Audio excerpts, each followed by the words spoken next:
Soy Juan Andrés, aunque la gente me gusta que me llame Andy. Porque Andy al final creo que define una parte importante. Y también empezando por las cosas que me gustan o que las que disfruto hacer, creo que engloban mucho la persona que soy. Me gusta definirme como lector, creo que los libros es algo que disfruto mucho. El yoga es algo que también disfruto mucho, esa actividad, porque me ayuda a conectarme conmigo mismo. Y claro, ¿por qué no mi profesión, psicólogo? La parte de escuchar a la gente es algo que también disfruto mucho.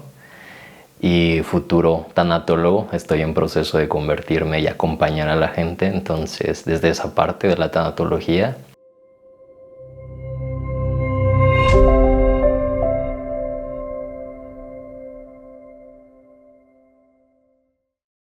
Con lo de tanatología precisamente empecé este año. Siempre he creído que las cosas suceden por algo, la vida me va llevando. A eso me refiero cuando hay que dejarse fluir y atravesar la ola, porque creo que inconscientemente las cosas me van llevando. Incluso el estudiar psicología fue algo que jamás había imaginado, fue simplemente durante la preparatoria. Que todos me decían, tú deberías de ser psicólogo. Incluso la psicóloga que tenía mi grupo me decía mucho que tú deberías de ser psicólogo. O de dónde, no tengo ni la menor idea, pero todos me decían eso. Y tenía una maestra muy insistente, incluso me llevó a la facultad de psicología, de tú vas para psicólogo, y amigos muy insistentes.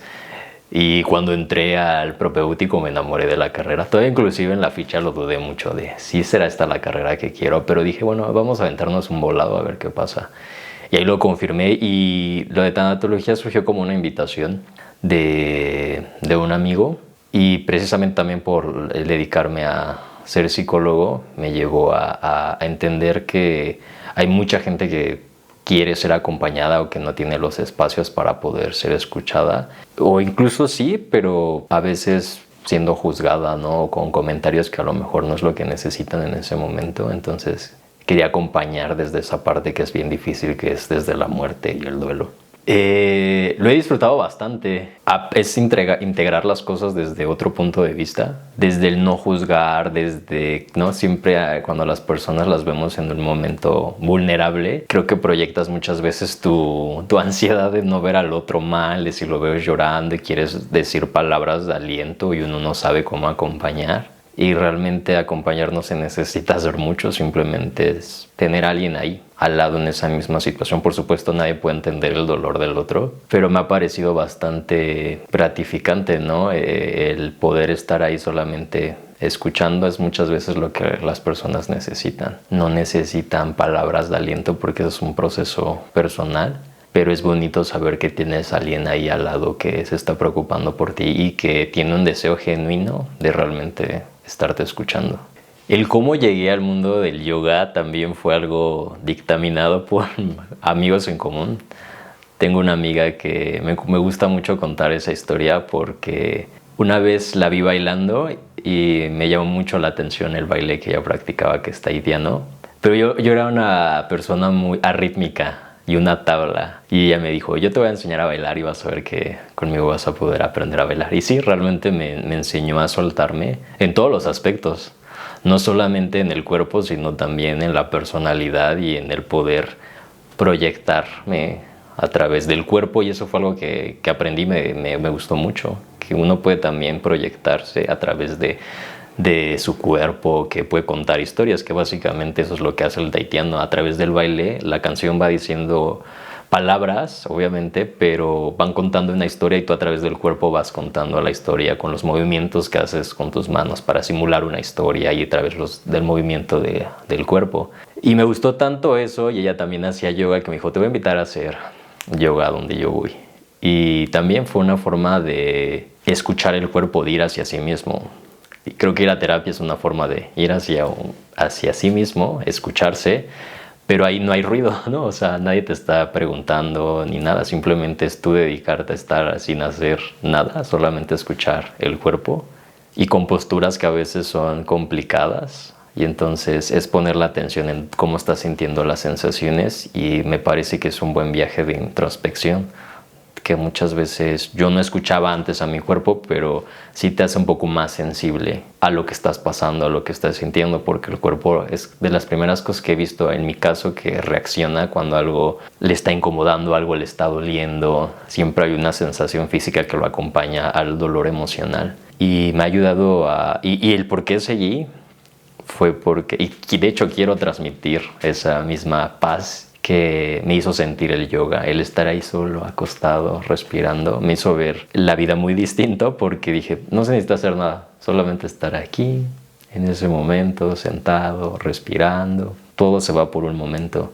O sea, todos los males, todo lo que nos está pasando en ese momento, te lo dedicas a ti, y es una práctica que disfruto mucho y que me gustaría proyectar esa misma sensación de paz y tranquilidad. Incluso hay una postura final que es Shavasana, que es básicamente de estar en posición de muerto acostado y simplemente escuchando tu cuerpo después de toda la práctica. Y cuando abres los ojos y volteas a ver a tus demás compañeros, a todos los ves con una cara de una tranquilidad y una calma que te sientes así de wow. O sea, y no tuvimos que hacer grandes cosas, simplemente acostados, dedicándonos a escuchar el cuerpo y respirar. Y si hay una expresión facial que te transmite mucha paz. La mejor enseñanza que me ha dado el yoga para mí es recordar que me tengo a mí.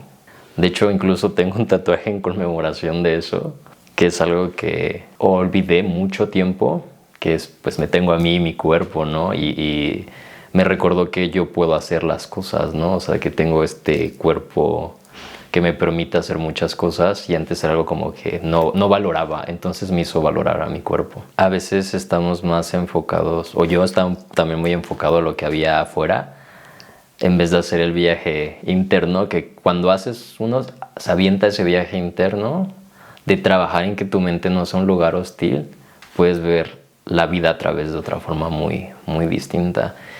Y el mayor recordatorio es eso de me tengo a mí, que creo que es algo que usualmente olvidamos mucho cuando las personas se van, gente que queremos, tanto en el plano de terminan relaciones, amistades, o alguien ya no está en este mundo. Olvidamos, ¿no? Nos sentimos sin el otro. Y es importante para mí recordar el que me tengo a mí, que yo puedo hacer. O sea, me quedo con el aprendizaje, la enseñanza, y eso lo puedo replicar allá afuera. Sí, claro, la otra persona no está, pero sí tiene todo, las enseñanzas, me las llevo conmigo. Y creo que es un bonito mantra. De hecho, la palabra mantra, que creo que todos deberíamos de tener un mantra personal. La palabra mantra significa protector de la mente. ¿Y por qué considero que todos debemos de tener uno? Porque que te va a sostener en esos momentos donde todo está complicado, donde todo se vuelve gris o oscuro, porque es algo que indudablemente va a pasar. No todo es siempre ir cuesta arriba, también va a ir cuesta abajo. Y en esos momentos que te va a sostener, y para mí es ese mantra de recordarme de me tengo a mí. Y el gusto por la lectura es una historia bien chistosa, porque yo de muy chiquito vi Matilda. Entonces esa película, yo decía que yo era Matilda de chiquita, porque creo que encontré en los libros un refugio. Quizás en ese momento para evadir un poco mi realidad. Hoy en día creo que lo puedo decir así, que era, ¿no?, con ya palabras de adulto, porque era como un escape a un mundo completamente distinto. Era mi refugio, ¿no? Donde veía historias de personas, de superhéroes, de fantasía, y fue como un refugio para mí. E inclusive digo que era Matilda porque literal sí era yo esa historia, porque mis papás sacaban de onda de ¿y este niño por qué está agarrando un libro, no pudiendo salir a jugar, está ahí con los libros? Incluso me hacían como bromas, recuerdo mis tías, porque como leía de todo, una vez no tenía nada que leer y agarré una Biblia. Y entonces, como yo me llamo Juan y hay un Juan Apóstol, si mal no recuerdo, y decían, vas a ser padre, ¿no? Porque veían leyendo la Biblia, pero tenía esa curiosidad. Ya estaba un poco más grande, obviamente, pero como siempre fue los libros como un refugio, pues estaba siempre buscando con qué leer. ¿Por qué me surgió el deseo? Yo creo que porque vi Matilda, ¿no?, que también se refugiaba y aprendía muchas cosas y veía la vida desde otra perspectiva. Y eso fue, pues de alguna manera también creo que encontré ahí mi refugio en los libros, porque no tenía como a quién preguntarle cómo hacer las cosas, porque mis papás, no podría decir que fueron padres ausentes económicamente, pero sí emocionalmente. Eran muchos de atendernos y darnos cosas materiales y mi mamá, ¿no? De dar comida, bueno, prepararnos de comer, ¿no? De estar jugando de vez en cuando con nosotros, pero emocionalmente no sentía que me hubieran enseñado algo ni a mí ni a mi hermana de cómo reaccionar ante... Siento que fue como un poco muy plano y mi hermana y yo nos sentíamos muy planos en la cuestión emocional porque nosotros veíamos el programa de... Mi mamá ponía mucho el programa de la señora Laura y veíamos cómo la gente sufría por amor y mataba y decía infidelidad, ¿no? O sea,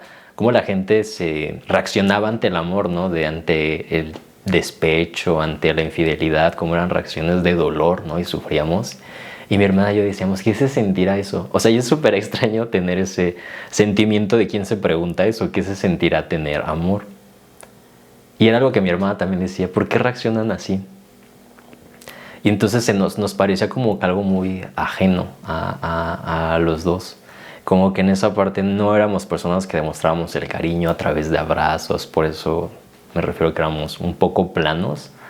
No éramos de demostrar el afecto mediante abrazos, sino siempre a través como de regalos o de cosas materiales, pero nunca de un decir un te quiero. Sabíamos que nos querían, pero no era de estarlo constantemente reafirmando. Y entonces creo que los libros me enseñaron como a ver cómo los personajes, pues sí se decían ese lenguaje completamente ajeno para mí de cómo demostrar el amor y el cariño, que se podía abrazar o se podían decir palabras que en ese momento yo no tenía. Entonces, por eso creo que la película de Matilda describe un poco mi infancia.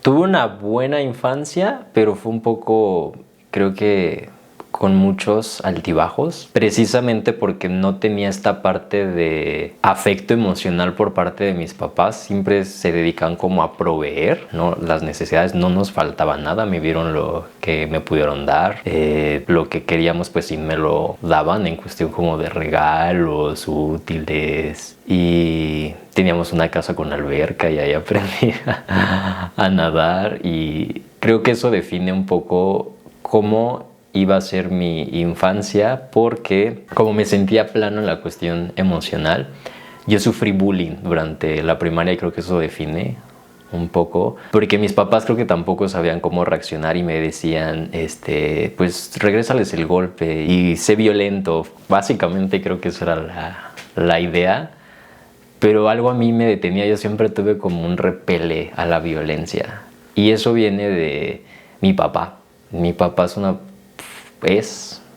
persona muy violenta y siempre ha resuelto las cosas así, mediante la agresión, mediante la violencia, y yo siempre me sentí como enajenado hacia eso, porque decía, tiene que haber otras formas de cómo resolver. E incluso la forma de enseñarme a nadar, porque mi hermana aprendió muy rápido a nadar, como de te dicto algo y ella enseguida lo hacía, matemáticas. Era como que súper buena mi hermana para las cosas, muy inteligente para aprender las cosas nuevas.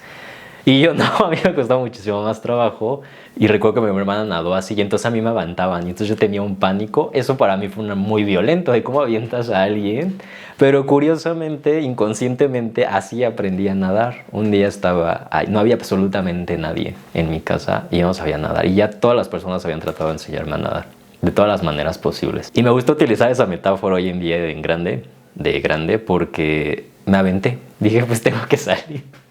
Y extrañamente salí y estaba súper emocionado y gritando, mamá, mamá, ya aprendí a nadar. Pero no había nadie que aplaudiera esa enseñanza, pero ahí aprendí a aplaudirme esa enseñanza, eso de niño, y eso también marcó, es un bonito recuerdo que tengo y lo utilizo de metáfora porque me ayuda mucho hoy en día de que hoy en día me puedo zambullir.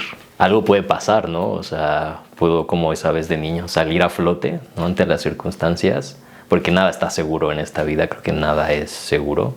Todo puede pasar, pero precisamente eso es lo padre que puede pasar. Sí, puedes tragar un poco de agua, ¿no? Y odiar esa experiencia, pero al menos ya la viviste y puedes decir, bueno, no vuelvo a hacer esto porque trae agua. O como yo, sí puedes salir a flote. O puede que haya alguien ahí al lado aplaudiéndote diciendo, wow, o sea, muchas cosas pueden suceder si uno se avienta a lo desconocido, puede salir a flote. puedes tragar un poco de agua, puede alguien salir a tenderte la mano o alguien aplaudirte. Entonces eso es una metáfora que me gusta mucho y la recuerdo de niño, entonces creo que define mucho de mi infancia. Y es eso, sobre todo, el salir a flote. El desafío más grande que he tenido que afrontar en mi vida definitivamente fue enfrentar a mi papá. Confrontar que no estaba de acuerdo con su estilo de vida. Porque de niño no entendía muchas cosas. Como repito, fue una persona, o es una persona violenta en todos los sentidos. En mi casa yo viví violencia intrafamiliar, tanto física y emocional. Quizás más hacia mi mamá, pero de niño yo no entendía eso. Simplemente sabía que estaba mal y es raro porque pues yo crecí en eso como normalidad, pero decía, tiene que haber otras formas de resolver las cosas, no solamente a través de esto. Y el día que dije alto, porque uno de niño pues me sentía indefenso, ¿no? Le tenía miedo a mi papá. Y lo recuerdo perfectamente que un día quiso agredir a mi mamá físicamente. Tenía 15 años y dije, me sentía tan impotente que de antes no pude hacer nada para defender a mi mamá, que en ese momento sí me puse frente a él, con el miedo de que tuviera una agresión física hacia mí. No tuvo agresión física hacia mí de niño, pero sí emocional y verbal, psicológica, con palabras un poco despectivas hacia mi persona.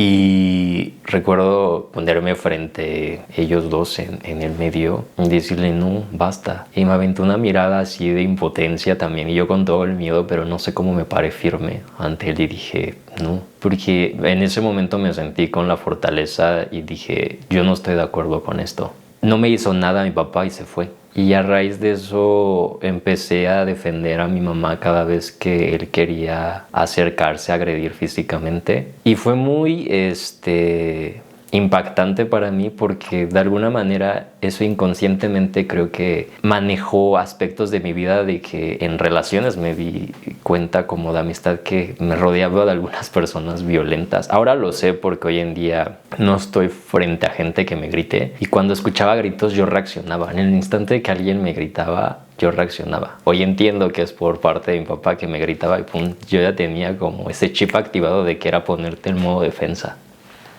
Porque así fue como aprendí a sobrevivir. Nunca fui como...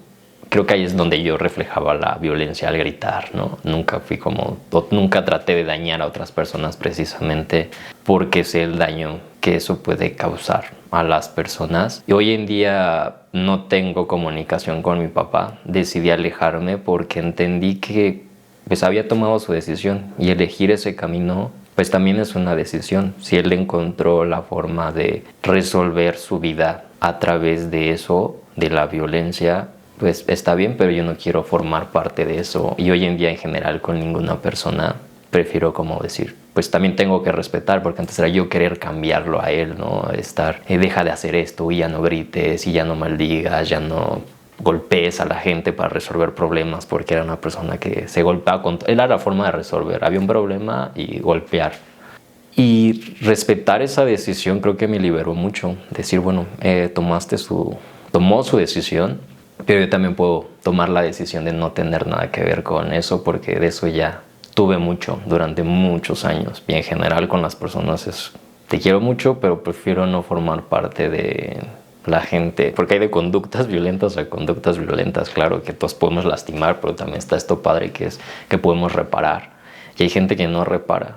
Y hoy en día es algo que me fijo en las personas, porque ya tuve de eso mucho, ya viví mucho de eso y no quiero volver a vivir más de eso en mi vida. ¿Cómo me pude dar cuenta de que estaba repitiendo inconscientemente el patrón de la violencia en el ambiente que me estaba desarrollando? Pues recibí como comentarios de personas que eran de, oye, tus amigos como que luego hacen como comentarios un poco agresivos. Esto no es con la intención de ofender a nadie, pero yo decía, pues es que es normal, ¿no? Que la gente grite. Y el punto de quiebre o de inflexión fue en mi proceso terapéutico. Justamente estaba teniendo una relación y no me daba cuenta de muchas cosas. Y ahí fue cuando confirmé que realmente la violencia la normalizas a un punto que para mí era normal. Pero hubo un momento en una relación que tuve que me gritaban. y no me gustaba, pero me quedaba congelado. Y una parte de mí decía, tienes que irte, muévete, ¿qué haces aquí? ¿Por qué estás escuchando cómo te gritan y te dicen cosas insultantes? Pero no me podía mover, me quedaba congelado. Y volvía a suceder y me volvía a quedar congelado y tenía esa voz que me decía, tienes que irte de aquí. Hasta que me di cuenta que una palabra que esa pareja que tuve me dijo, es que tú me provocas. Y platicando con mi hermana, esa situación me dijo, mira, eso es lo que le decía a mi papá, a mi mamá, tú me provocas. Y esa es la palabra que usa una persona violenta para justificar la violencia, es que tú me estás provocando y yo estoy reaccionando así. Y fue algo que también mi terapeuta me comentó, te está utilizando las mismas palabras. Y ahí fue cuando me di cuenta de la violencia. Y entonces me puse a ver todos mis contextos o mis círculos sociales y si había alguno que otro donde me decían eso, utilizan esa misma palabra. Te grito porque tú me provocas, o me enojé contigo porque tú me provocas. Y entonces, pero para mí era tan normal eso, a ver los insultos, las agresiones, que entonces empecé a verlos incluso con mi papá, de que también utilizaba esa palabra. Tú me provocas y me quedó tan marcado que dije, ¿cómo yo te voy a provocar que tú tengas esa reacción? O sea, alguien reaccionaría de otra forma, pero tú estás reaccionando de agredirme. Entonces eso me hizo tomar la decisión, ¿no?, de querer cambiar al otro erróneamente cuando no. Y me di cuenta que aguantar violencia no trae como recompensa más amor, sino todo lo contrario. Y llegó un punto donde una relación que tuve fue aumentando tanto la violencia que un día me dieron una cachetada. Y me quedé congelado y dije, no. Recordé lo que sucedió con mi papá, que dije, el valiente vive hasta que el cobarde quiere. Y dije, no voy a permitir esto. Ahí fue cuando me di cuenta que estaba repitiendo un patrón, pero también ahí me di cuenta que el otro no iba a cambiar por mí, que al final del día no tenía que ver eso nada conmigo. Pero lo que sí tenía que ver conmigo es estar yo ahí. Y fue difícil poder salirme de eso, pero una palabra que me ayudó mucho fue, bueno, es que esto lo construiste desde quizás la herida. Entonces todo esto se está desmoronando porque ya eres una persona completamente distinta, que ya no quieres pasar por esto, y eso implica alejarte de personas que quiere. Habrá gente que entienda mi historia, que yo con la violencia no puedo, que es algo, una herida que tengo, que me lastima y que prefiero mantenerme alejado de eso. No es que sea la Madre Teresa de Calcuta, pero creo que hay otras formas de resolver las cosas que no sea a través de la violencia. Y hubo gente que sí, ¿no?, lo entendió perfectamente, otras que no, y entonces ahí fue el momento de tomar decisiones, de decir, no quiero volver a repetir esto con nadie, porque cuando uno ve el dolor del otro, no sabes qué tanto puedes herir o lastimar con las palabras. Puedes derrumbar personas. Me alejé de amigos, quizás no de la forma correcta. Traté de platicar con ellos que no me sentía a gusto con ciertos comentarios, con ciertas, pues inclusive la violencia no se puede disfrazar de humor negro. Y entonces era lo que trataba de explicar, de sabes que estas bromas no me parecen demasiado violentas. Y no hubo un cambio, era como de, bueno, ya relájate, ¿no? O sea, no pasa nada. Entonces eso me hizo tomar la decisión de alejarme de mucha gente que quería. Quizás se tomó como una agresión también de mi parte al alejarme así y borrar a todos. Sin embargo, decidí que ya no quería construir más de eso, sino todo lo contrario, porque me rodeé de gente bien padre, porque hay algo que, una defensa, que era nunca mostrarme vulnerable. Siempre me quise mostrar como alguien fuerte, que nada le dolía, y creo que precisamente eso incitaba la violencia a mí, porque era como, a Juan nada lo rompe, ¿no? O sea, le pasan cosas y lo sigue recibiendo. Y nunca me gustaba mostrarme como alguien vulnerable ante los demás por todo lo que había vivido. Y en ese momento estaba tan vulnerable, sí, cuando sucedió esta ruptura que tuve amorosa, porque dije, ¿cómo llegué hasta aquí? O sea, era lo que quería evitar, lo que no quería que me pasara. No quería repetir la historia de mi mamá, y sin embargo acabé en una historia similar de violencia, de agresiones, y que fue escalando y que fue escalando a un punto de incluso terminó en amenazas hacia mi persona. Y yo me quedé, ¿cómo logré esto? O sea, ¿cómo llegué yo hasta aquí? Y entonces me sentía súper vulnerable, porque incluso la violencia que uno recibe te llena de etiquetas y te sientes como que si tú fueras el responsable de recibir esa violencia. Y en ese momento me sentía con el corazón expuesto, tal cual, me sentía muy vulnerable. Pero en ese momento me rodeé de gente que me quería, de gente que de verdad me quería, y me hizo recordar quién era, que no era esta persona, sino todo lo contrario, que era esta persona que buena, que no quería lastimar, que también cometía sus errores. Y dije, mira, estoy vulnerable y sin embargo hay gente a mi alrededor que me sigue queriendo viéndome con la herida expuesta, que alguien más pudiera haber querido picarle, ¿no? Ahí porque te ven mal, pero en ese momento no sucedió eso, todo lo contrario. Entonces decidí rodearme de más de esas personas, y a quien le picaba ahí a la herida, dije, esto es muy violento para mí. Entonces, como esto es muy violento para mí, no quiero esto, porque mostrarse vulnerable es una cosa bien humana, que yo había querido decir no, pero realmente es algo bien humano mostrarnos vulnerables, y habrá quien le quiera picar a la herida y quien no. Y me gustó esta faceta mía de mostrarme vulnerable porque me quité la defensa de ser alguien que no se rompe o que siempre está bien. Decidí quitarme esa armadura, y eso creo que me hizo conectar más con la gente desde mi yo real, ¿no? De quién soy, de que sí soy esta persona vulnerable que también llora, que también sufre, que no tiene por qué mostrarse fuerte. Y eso es algo que aprendí de mí y me gustó mucho. Sí, hay algo que aprendí de tener un vínculo violento, que es que viene generacional, es algo cultural, y creo que es importante hablarlo porque eso no hace malas personas a las personas violentas. Al final del día es una forma de quizás sobrevivir o de afrontar los problemas. Pero la principal enseñanza que eso me dejó fue que, porque uno diría, bueno, ¿y por qué no te defendiste? ¿Por qué no paraste? Pero yo simplemente, como dije, me congelaba ante la violencia, porque yo sé el impacto que eso causa, y la única forma que, según yo, tenía para defenderme era generando más violencia. Pero algo que vi es de que la violencia no disipa la violencia, al contrario, la sigue generando, y es como una cadena de nunca acabar. Me di cuenta que hay que hacer todo lo contrario, que es como un juego de ping pong donde una persona se hace y el otro te replica, y alguien se tiene que salir como de ese juego de tenis, porque el otro va a seguir.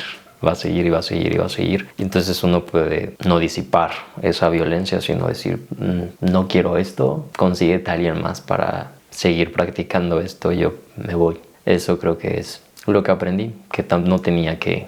Claro que podía confrontar, pero desde otro lugar, no desde la violencia, sino desde el lugar de, pues aunque cueste mucho trabajo, desde la comprensión y respeto. Y no violentando tampoco, ni metiéndote. Uno puede poner límites, y creo que puse límites, pero no metiéndome en el mundo interno del otro, sino decir, ¿sabes qué?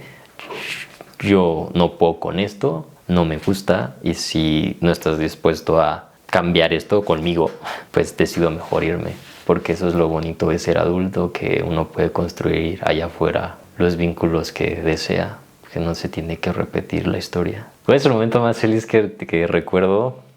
Definitivamente es el recuerdo de mi infancia, el de aprender a nadar, porque era una exigencia, porque todo el mundo nadaba menos yo. Y aventarme ese salto de fe, nunca lo voy a olvidar, porque pues, sí me puede haber muerto porque no había nadie que me auxiliara. Pero no sé dónde encontré esa fuerza, algo me decía que yo iba a salir.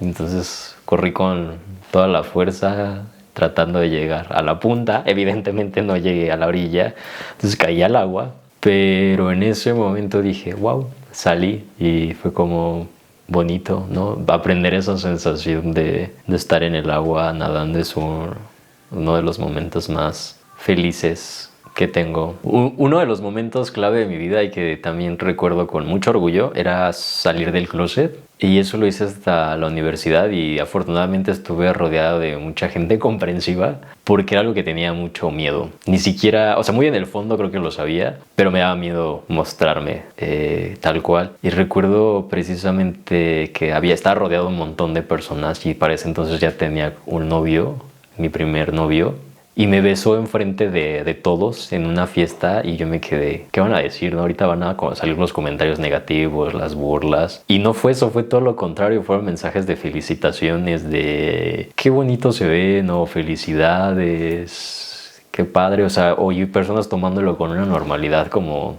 pues algo X. Pero para mí requirió mucha valentía, porque me sentía súper nervioso. Pero en ese momento dije, pero es que sí quiero besar a esta persona. ¿Por qué me tengo que restringir este deseo que tengo si no es nada malo? Y fue un momento bastante bien, porque me pude mostrar ante los demás como realmente soy, y ya de ahí para afuera ya no tuve como complicaciones para poder mostrarme como soy, porque en ese momento sí tenía muchos miedos e inseguridades y realmente no fue tan fatalista como me imaginé que iba a ser la realidad. No todo es violencia, sino también está todo lo contrario. Al otro lado me topa con mucha gente amable, mucha gente con bonitas palabras, y eso es de los momentos más padres, cuando te encuentras gente que te quiere por el simple hecho de ser tú genuinamente, ¿no? No tienes que hacer nada, simplemente por el hecho de ser tú genuinamente, sienten un cariño y tú también lo sientes hacia el otro, y creo que es de las cosas más bonitas cuando conectas con gente así. Hay una persona que tuvo mucho impacto en mi vida y hoy en día sigue en mi vida después de 10 años, que es Braulio.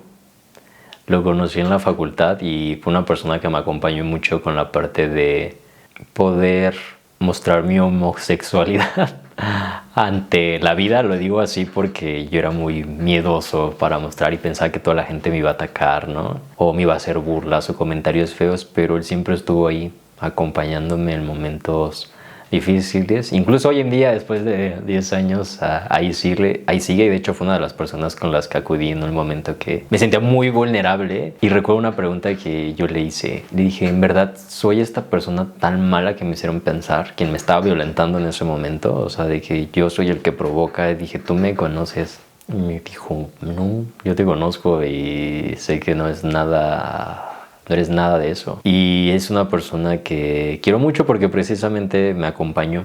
O creo que siempre aparece en momentos donde necesito compañía, donde estoy tambaleando. Y eso creo que es lo que uno tiene que hacer cuando se está tambaleando, que no sabe para dónde ir, que está como la cuerda floja. Rodearte de gente que te quiera, pero que de verdad te quiera, de alguna forma te ayuda a volver a pisar firme. Porque si no, cuando estás tambaleando, te puedes ir por malos comentarios, o si soy esta cosa fea, o esta persona terrible. Y él es una persona que quiero mucho, y creo que es también muy sabia y que me ha brindado mucha calma y paz y cariño. Y creo que eso es una muestra para mí bien padre, presumir ese vínculo. ¿Y por qué lo presumo? Porque pues yo le tenía miedo a los hombres, digo, con la violencia que viví con mi papá, pues siempre estaba alerta, ¿no? De me va a lastimar un hombre, y no podía tener conversaciones. Hoy en día lo entiendo, de adolescente sí les tenía pánico a hablar con un hombre heterosexual, porque dije, ¿en qué momento?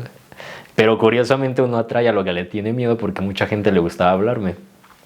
Y yo era siempre como estar en defensa, pero eso me ayudó a sanar de, mira, sí puedo tener un vínculo sano con un hombre, donde no hay esta parte de violencia, sino todo lo contrario. Y por eso ese vínculo lo presumo, porque es una prueba de que sí se puede construir allá afuera algo muy distinto a lo que le enseñaron o lo que me enseñaron a mí. Creo que he cargado con algo en relación a mi salud mental, que es esta cosa terrible llamada distimia, que son como esas depresiones que te vuelven funcional. O sea, eres funcional, me sentía funcional, pero que van apareciendo a lo largo de toda mi vida, que es un desánimo de le pierdes el placer a las cosas, pero eres funcional porque sabes que lo tienes que hacer. Viene, creo que, de mi historia de vida, porque veía el mundo de una forma muy hostil, y lo que me ayudó a afrontarlo, o no es terapia, evidentemente, pero también el trabajar en que mi mente no fuera un lugar hostil,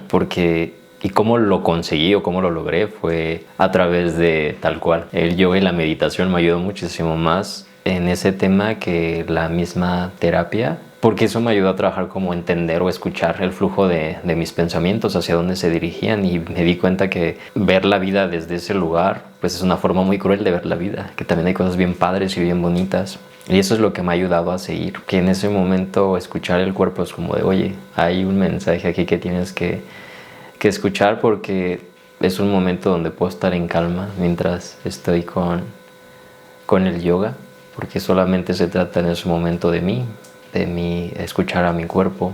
Y ese es el mensaje que siempre me recuerdo, de que me tengo a mí, y eso es lo que me ha ayudado a sostenerme en esos momentos. ¿Qué le podría decir a alguien que está pasando por momentos complicados? Recordar que te tienes a ti. De hecho, yo lo tengo plasmado en la piel como recordatorio, porque a veces se nos olvida que te tienes a ti mismo, y con eso puedes crear muchas cosas, puedes construir, hacer, no olvidando, y que a través de eso pues crecen cosas de tus heridas, ¿no? Puedes con eso construir, edificar. Y eso creo que se puede lograr si recuerdas que siempre vas a tenerte a ti mismo, aunque estés pasando situaciones difíciles o complicadas, te puedes rodear de gente, si cuentas con gente que de verdad te quiere y te rodeas de esas personas, qué maravilla. Pero si estás pasando un momento de soledad, hay que recordar que te tienes a ti y puedes construir eso que tanto quieres o lo que buscas, aunque estés pasando momentos complicados.